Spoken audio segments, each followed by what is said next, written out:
지금 이 순간에도 여러분 통장에서 8만 원에서 10만 원씩 빠져나가고 있습니다. 통신비라는 이름으로요. 그런데 그 돈이 정작 어디로 가는지 아십니까? 여러분이 쓰는 통신망 개선이 아니라 전혀 엉뚱한 곳으로 흘러가고 있거든요. 매달 고지서를 받을 때마다 답답한 속도를 경험하면서도 우리는 그저 참고 살아왔습니다. 오늘 이 충격적인 현실을 낱낱이 파헤쳐 보겠습니다. 2019년을 기억하시나요? 대한민국이 세계 최초로 5G를 상용화했다며 전국이 들썩이었던 그때 말입니다. 4월 3일이었죠. 광고에서는 LTE보다 22배 빠른 속도를 자랑했습니다. 영화 한 편을 1초 만에 받을 수 있다고 했어요. 가상 현실 속에서 놀라운 경험을 선사한다고 했죠. 유명 스포츠 스타들과 연예인들이 나와서 화려한 미래를 보여줬습니다. 그래서 우리는 기꺼이 2만 원에서 3만 원 더 비싼 요금제에 가입했어요. 22배나 빠르다는데 이 정도는 투자할 만하다고 생각했거든요. 세계 최초라는 자부심도 있었습니다. 당시만 해도 우리는 진짜로 미래가 온 줄 알았어요. 통신사들의 화려한 프레젠테이션을 보면서 곧 모든 게 달라질 거라 믿었죠.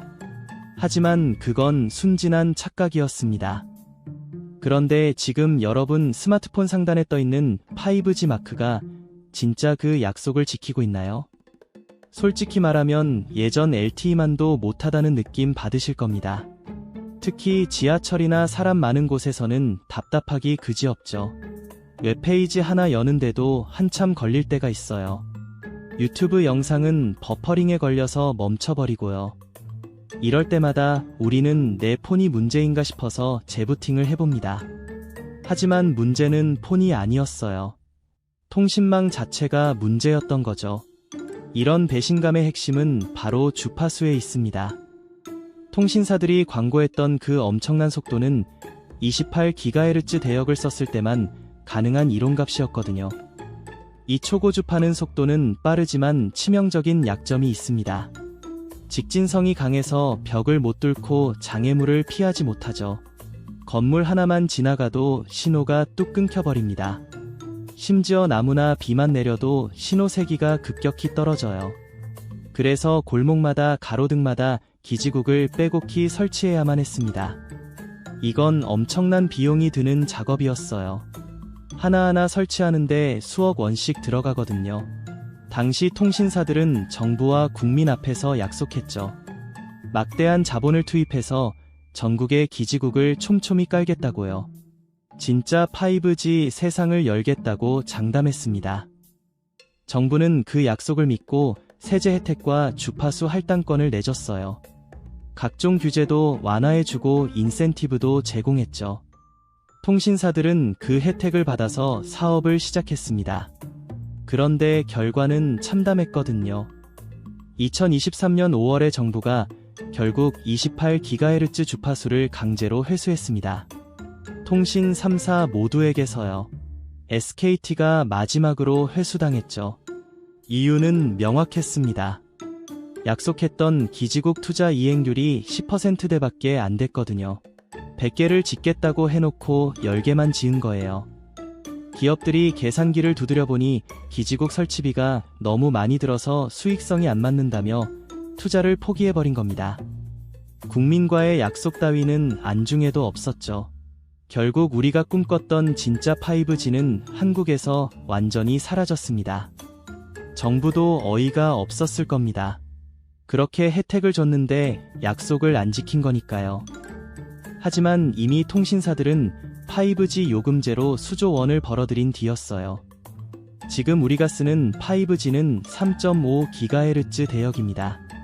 이건 LTE보다 조금 나은 수준일 뿐이에요. 광고했던 그 초고속과는 거리가 한참 멉니다. 실제 속도를 측정해보면 평균 400MB/s에서 1000MB/s 정도 나옵니다. 물론 이것도 세계 최고 수준이긴 해요. 하지만 광고했던 이론상 속도는 20Gbps였거든요. 20배 이상 차이가 나는 겁니다. 우리는 최고급 스포츠카 값을 냈는데 받은 건 껍데기만 바꾼 중형차였던 셈이죠.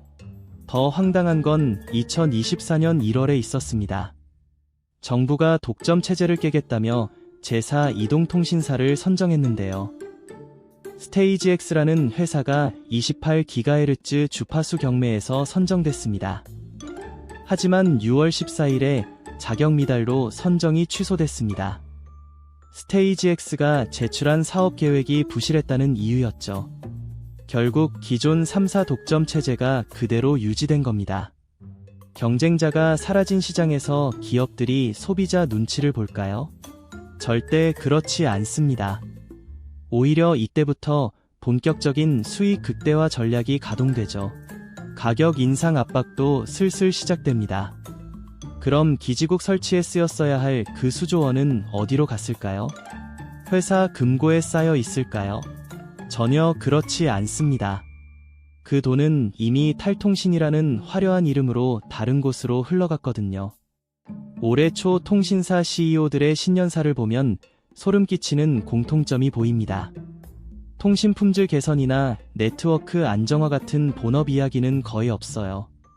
대신 AI 전문 기업으로의 전환 이야기만 가득하죠. 인공지능 시대를 선도하겠다는 포부를 밝힙니다. 데이터 센터 투자 계획도 줄줄이 나열하고요. 심지어 호텔 사업이나 엔터테인먼트 사업 얘기도 나옵니다. 이걸 냉정하게 해석하면 이런 뜻입니다.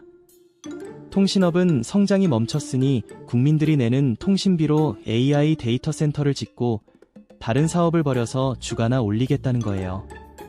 실제로 2025년 통신 3사 설비 투자 규모가 약 7.6조 원인데요. 이 숫자만 보면 엄청난 투자를 하는 것처럼 보입니다. 하지만 그 내역을 뜯어보면 기가 막혀요.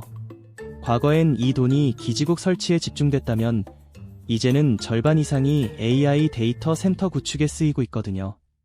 SKT는 AWS랑 손잡고 7조 원 규모 AI 데이터 센터를 짓고 있습니다. KT도 경북 구미에 대규모 AI 센터를 만들고 있어요. LGU 플러스 역시 비슷한 투자 계획을 발표했죠. 통신사가 기지국 안테나 대신 엔비디아 GPU 칩을 사고 있는 형국입니다. 우리 통신 요금으로 반도체를 사는 거예요. 이런 선택을 할까요? 이유는 간단합니다. 통신 품질을 높여봤자 티도 안 나고 요금을 더 받을 명분도 없습니다. 하지만 AI 사업은 성공하면 주가가 폭등하고 기업 가치가 수직 상승하죠. 투자자들이 환호하고 언론에서 혁신 기업이라고 띄워줍니다. 경영진 입장에서 통신업은 더 이상 신경 쓸 필요 없는 늙은 젖소 취급입니다. 먹이를 안 줘도 매달 현금이라는 우유는 따박따박 나오니까요. 우리는 더 나은 통신 환경을 위해 돈을 냈는데 그 돈이 사장님들의 개인 벤처 투자금으로 쓰이고 있는 겁니다. 이건 명백한 계약 위반이에요. 더 치명적인 문제는 리스크는 온전히 우리 몫이라는 점입니다. 사업이 성공하면 이익은 주주들이 다 챙기지만 실패하면 피해는 우리만 입죠. 그럼 5G 안 쓰고 LTE로 돌아가면 안 되냐고요? 실제로 자급제 폰 사서 저렴한 LTE 쓰는 영리한 분들이 늘고 있어요. 하지만 통신사들도 이런 움직임을 예상하고 있었습니다. 그래서 선택한 방식이 아주 교묘한 LTE 고사 작전이에요. 최근 몇 년간 품질 평가 결과를 보면 재미있는 패턴이 보입니다. 5G 속도는 미미하게나마 계속 오르는데 LTE 속도는 오히려 느려진 곳이 많아요. 강남역이나 홍대 같은 핵심 지역에서 LTE 속도가 형편없어요. 이건 우연이 아닙니다. 5G 품질을 억지로 끌어올리려고 기존 LTE 주파수 대역을 끌어다 쓰거나 낡은 장비를 일부러 방치하고 있다는 의혹이 짙죠. 이걸 도로에 비유해 볼까요? 비싼 통행료를 받는 유료 고속도로를 만들었는데 사람들이 이용을 안 하고 옆에 무료 국도로만 다닙니다. 이때 도로공사 사장님이 국도를 아예 폐쇄하면 국민들한테 욕을 먹으니까 대신 국도 보수 공사를 중단해 버리는 거예요. 지금 우리가 겪는 LTE의 답답함은 어쩌면 우리를 비싼 요금제로 강제로 이주시키려고 설계된 거대한 함정일지 모릅니다. 그렇다면 우리는 이 기울어진 운동장에서 당하고만 있어야 할까요? 절대 그렇지 않습니다. 단순히 아끼는 수준을 넘어서 그들의 전략을 역이용하는 체리 피커가 되어야 합니다. 알뜰폰으로 갈아타는 게 가장 확실한 대안이에요.